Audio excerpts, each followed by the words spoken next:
Hello, good morning, students. Myself, Arvind Kumar K, Physics lecturer, Vidyabharati PU College, Raichur.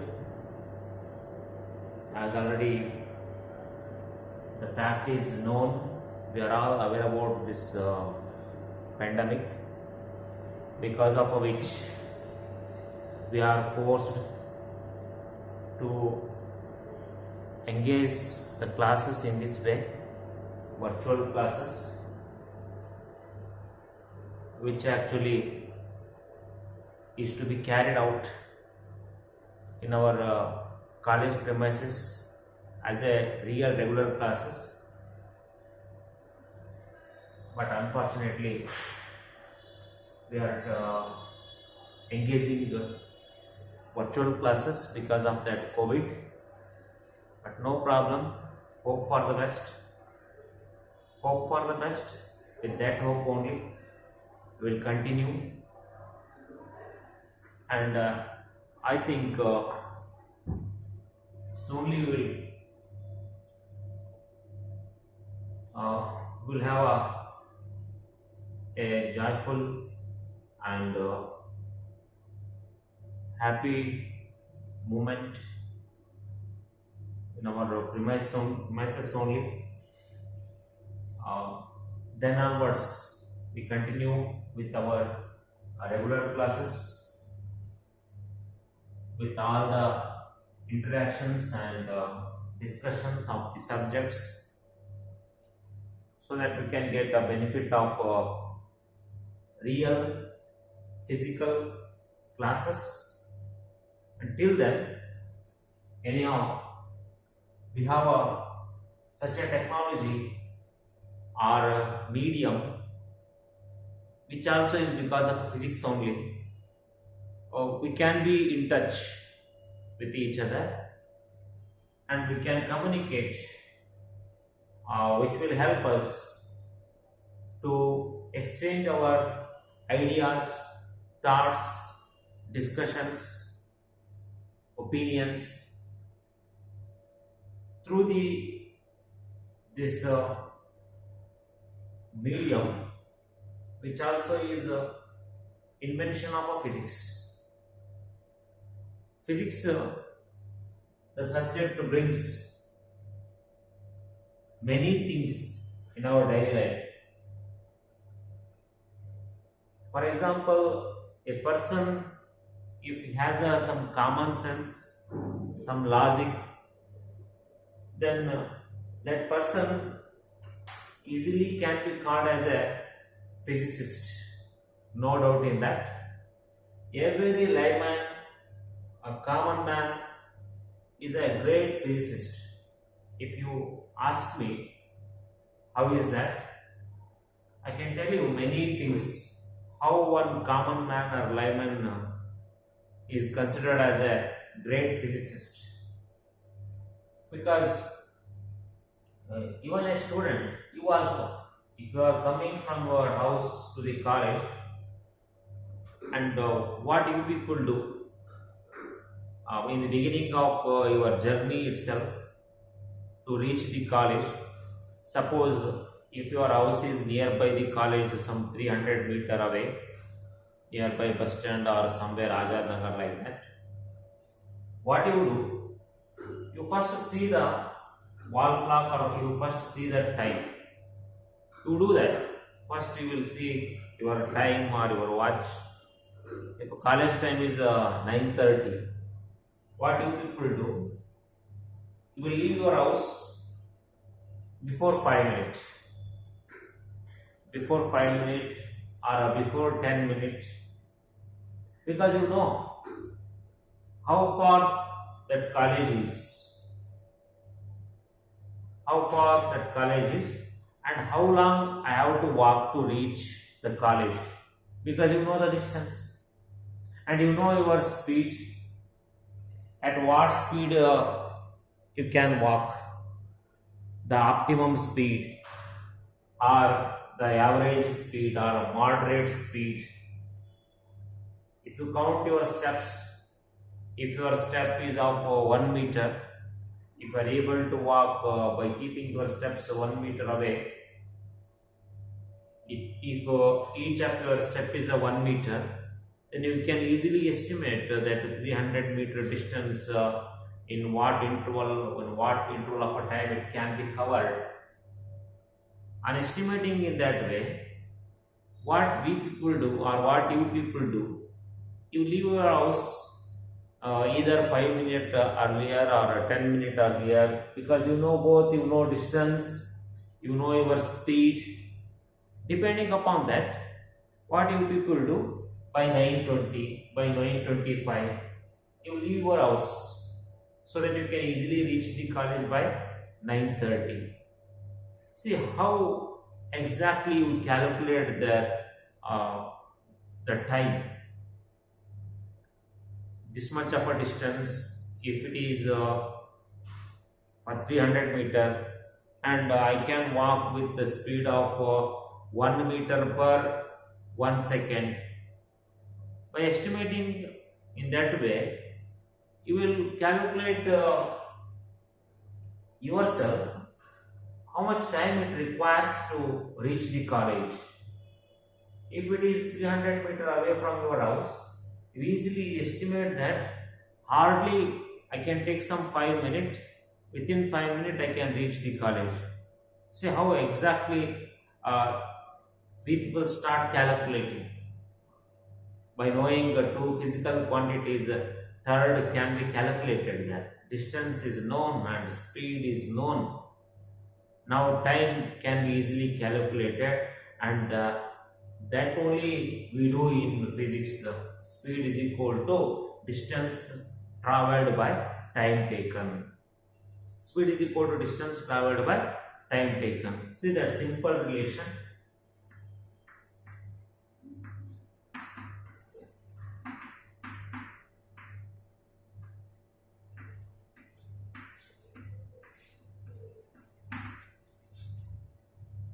Simple equation or simple physical relation of three physical quantities: speed, distance and time. Out of these three, two are known, then another one unknown can be easily calculated. And to calculate that unknown physical quantity, and knowing two out of three, there is no such a huge big logic behind this. A simple common man can do this, and a common man leads his life by calculating, by estimating such a time intervals, such a estimations. With all such calculations, unknowingly people will do this. But to do that, we people or common people don't require any huge background or great science. That every event, what it takes place in our daily life, from the beginning of our daily life till from morning to late night, before completion of our one day, every event which takes place, that every event is nothing but the physics. But unknowingly we adopt all the calculations, and unknowingly we do all the estimations to carry out our daily life. But if you divide and if you observe keenly, every single small event in our daily life is nothing but the physics. And that only, from the word scientia, it is a Greek word from which science is originated. From this scientia, Greek word, science is originated. From that science, physics is originated. Physics is again the Greek term which is originated from the Greek term physis. Physis means nature. In Greek, that is nothing but the nature. From this physis, now it is reformed as a physics. that study of a nature. Physics is nothing but the branch of a science. It's a branch of a science which deals with the study of nature and a natural phenomena. It's a branch of a science which deals with the study of nature and natural phenomena. I told you that example of moving to the college. See, one that is a daily routine of our life, one routine part of our life. Going to the college, going to the school, or just heating the water to take a bath. If you want to take a bath, what you do?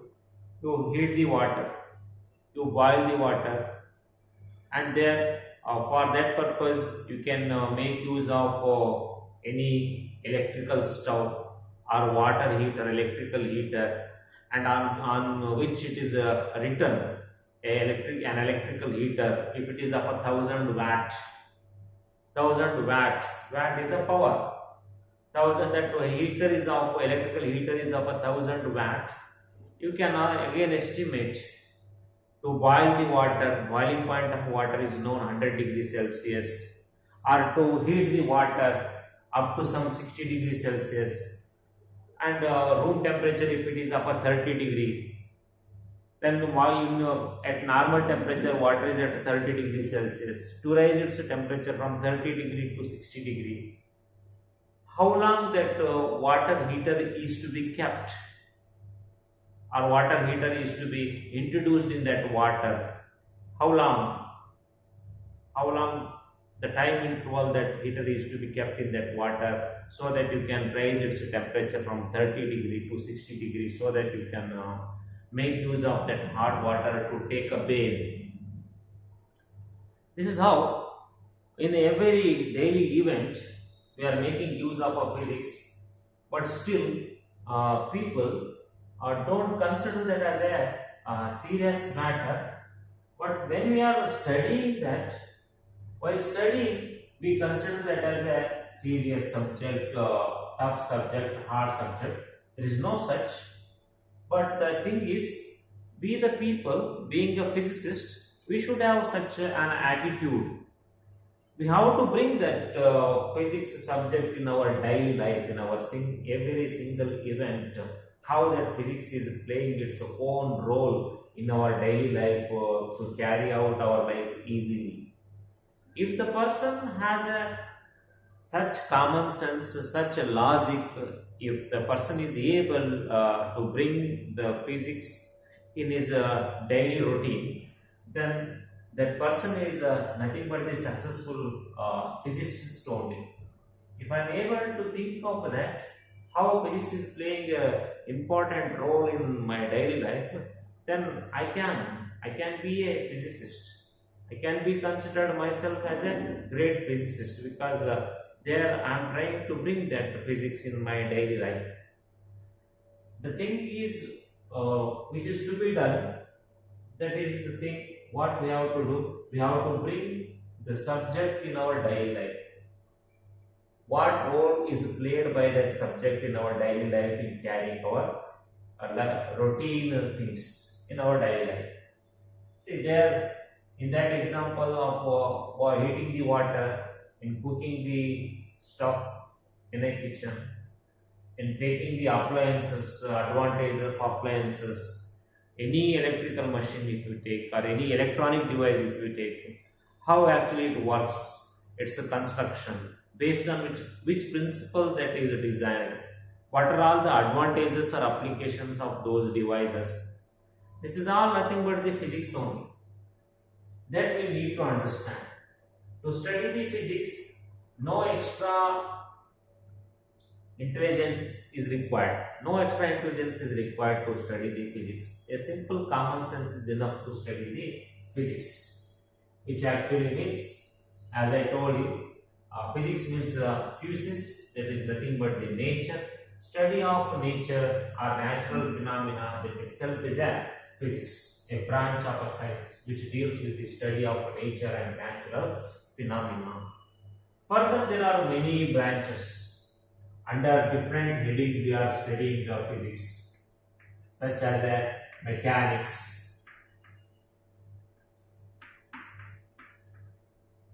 heat and thermodynamics,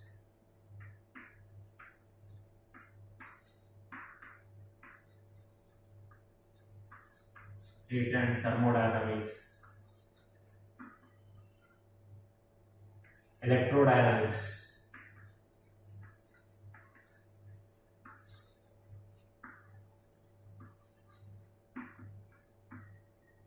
optics,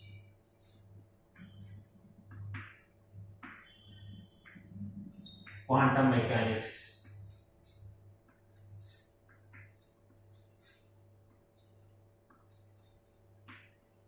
these are all different headings. These are all different branches or headings. What we come across in this subject of physics: mechanics, heat and thermodynamics, electrodynamics, optics, quantum mechanics. You might have heard the terms mechanics, thermodynamics, electrodynamics, optics, quantum mechanics. How physics is defined as a branch of a science. Similarly, these terms also.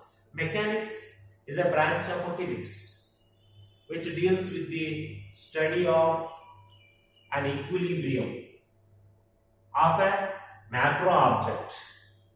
Mechanics is a branch of a physics which deals with the study of equilibrium of macro objects. Macro objects means great objects, huge materials. A branch of physics which deals with the study of equilibrium of macro objects, large substances. Equilibrium, study of equilibrium. Equilibrium means either motion or its rest together. Equilibrium means motion or rest. The study of either motion or study of rest of large objects, large substances. The branch of physics which deals with the study of either motion or state of rest of large objects or macro objects is called as a mechanics. Further, it is divided into two types. Mechanics is divided into two types: dynamics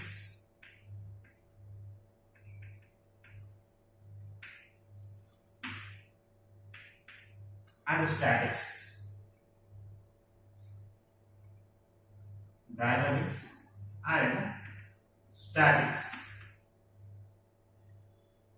If mechanics is a branch of physics, deals with the study of equilibrium of macro objects, then dynamics is a branch of mechanics which deals with the study of motion of the macro objects.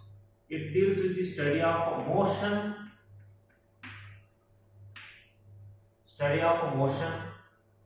of macro objects. Statics is a branch of mechanics which deals with the study of rest.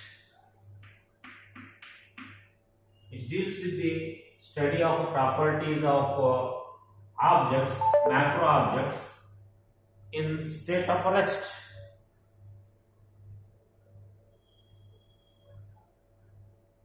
Like this, mechanics is divided further into two branches. Similarly, heat and thermodynamics, this is another branch of physics which deals with the study of heat energy. Heat is a form of energy. That is a form of energy. Thermodynamics, that is a flow of heat, exchange of energy. Under this branch, we study the exchange of energy of a system. Study of exchange of energy of a system.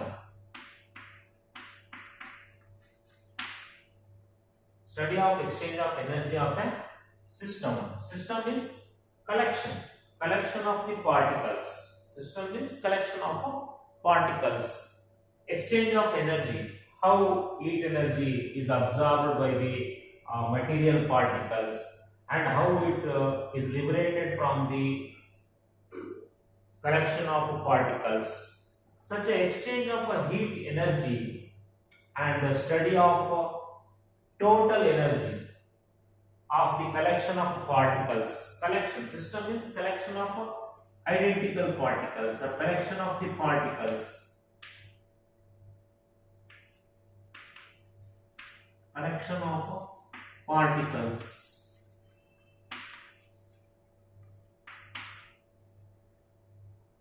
The study of that total energy and exchange of energy in this collection of particles or a system is called as a thermodynamics, which is again a branch of a physics. And one more branch of a physics is electrodynamics. This is again electrodynamics is a branch of a physics which deals with the study of electric charges and magnetism. Study of electric charges and magnetism in motion, because electrodynamics, dynamics means motion. Study of charged particles or electric charges in motion.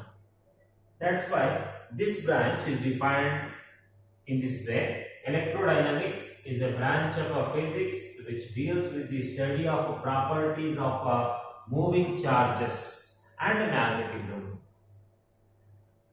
Branch of physics which deals with the study of moving charges, properties of moving charges and magnetism. This is another branch of a physics.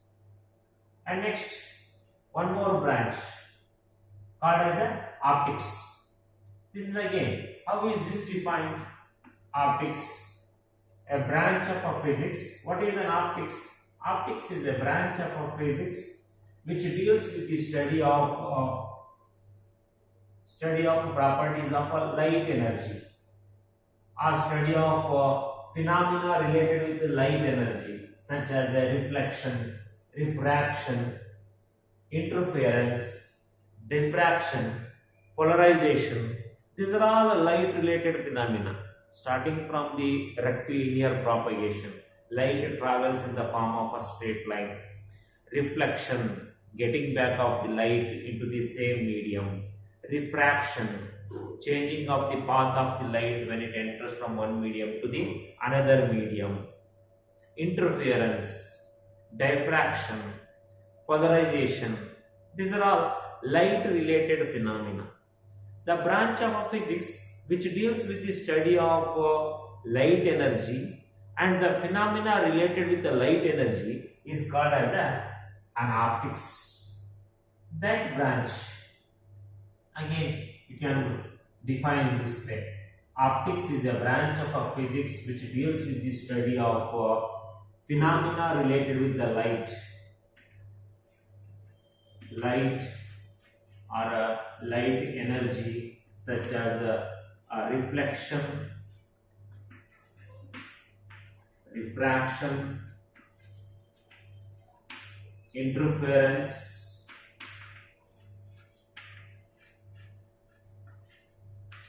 diffraction, polarization.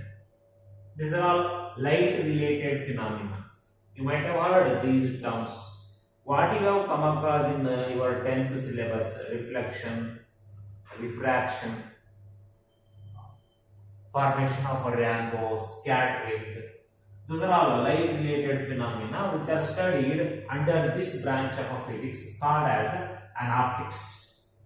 And the next branch of one more important branch of physics, quantum mechanics. Already we have come across one branch of physics called as a mechanics. Under this branch, we study the equilibrium of macro objects.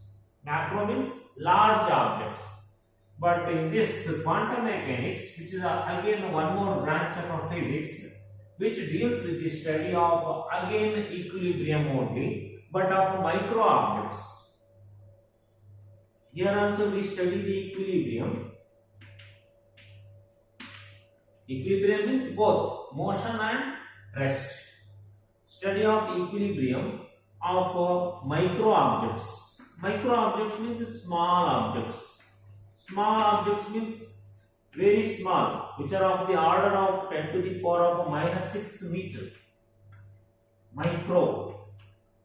It means atomic level study of subatomic particles like electrons, neutrons, protons, or further quarks.